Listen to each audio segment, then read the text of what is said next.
శ్రీమాత్రే నమః. మిత్రులందరికీ శుభోదయం. ఈరోజు శ్రీ విశ్వావసునామ సంవత్సర పాల్గొన బహుళ అష్టమి బుధవారం. ఈరోజు జ్యేష్ఠ నక్షత్రం. ఈరోజు మార్చి 11, 2026 తేదీ బుధవారం. ఈరోజు దుర్ముహూర్తం ఉదయం 11:49 లాగైతే 12:36 వరకు ఉంది.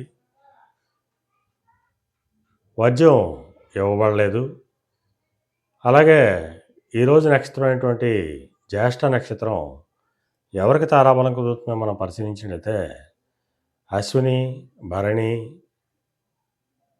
మృగశిర, పునరసు, మక, ఉత్తర, చిత్త, విశాఖ, అనురాధ, మూల, ఉత్తరాషాఢ, ధనిష్ట, పూర్వభద్ర, ఉత్తరాభద్ర.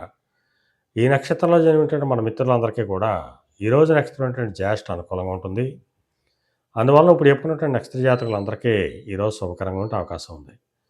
అలాగే ఈరోజు రాశి ఫలాలను మనం పరిశీలించినట్టయితే మేషరాశిలో జన్మించిన వాళ్ళకి అనారోగ్య సూచన, ధనవ్యయం, కార్యాటంకాలు ఏర్పడతాయి.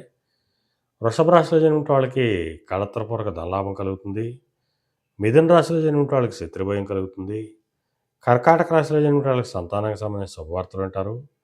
సింహరాశిలో జన్మించిన వాళ్ళకి ఆకస్మిక ప్రయాణాలు చేయాల్సిన అవసరం ఉంటుంది. కన్యారాశిలో జన్మించిన వాళ్ళకి పరాక్రమంతో ఆదాయాలు ఏర్పడతాయి.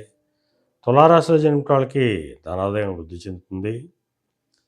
వృశ్చిక రాశిలో జన్మించిన వాళ్ళకి ఆరోగ్యం చేకూరుతుంది. ధనురాశిలో జన్మించిన వాళ్ళకి చేసేటువంటి వ్యాపారాలు లాభసాటిగా సాగుతాయి. మకర రాశిలో జన్మించిన వాళ్ళకి ఉద్యోగ అవకాశాలు పెరుగుతాయి. మేన రాశిలో జన్మించిన వాళ్ళకి పితృరాజధానికి సంబంధించిన శుభవార్తలు అంటారు. ఈరోజు ద్వాదశ రాశి యొక్క ఫలితాలు ఈ రకంగా తెలియడం జరిగింది. అలాగే ఈరోజు పాండిత్యంచే ధనార్జన చేసిన వాళ్ళకి అనగా పండితులకు కానీ, లాయర్లకు కానీ, లేఖర్లకు కానీ, ఆడిటర్లకు కానీ, విలేకరులకు కానీ, అలాగే సముద్రయానం చేసిన వాళ్ళకి కానీ, సముద్రోత్పత్తులు క్రయ విక్రయాలు చేసిన వాళ్ళకి కానీ, వైద్య రంగంలో ఉన్న వాళ్ళకి కానీ శుభకరంగా ఉండే అవకాశం ఉంది. అలాగే ఈరోజు బుధవారం.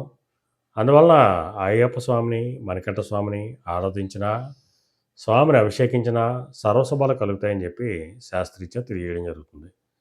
అలాగే మరలా రేపు శుభోదయం కార్యక్రమంలో మరిన్ని విషయాలు తెలుసుకుందాం. అంతవరకు మన మిత్రులందరికీ మరొకసారి శుభోదయం. ఇట్లో మీ పెదబాబు సిద్ధాంతి, గొల్లల మామిడాడ.